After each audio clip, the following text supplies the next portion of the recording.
Birodarlar, diningizni ehtiyot qiling. Mudom sergak turib iymon e'tiqodingizni himoya qiling.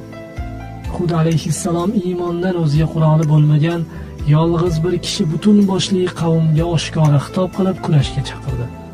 Alloh taolo mushrik qavmning makr hiylasini yo'qqa chiqarib, payg'ambariga najot berdi.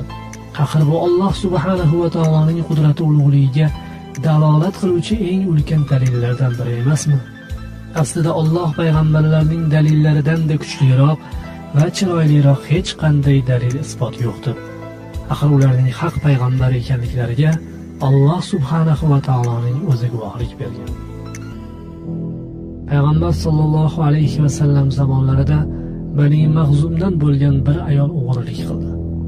Jazosi berilishi uchun uni Rasululloh sollallohu alayhi vasallamning oldilariga keltirishdi.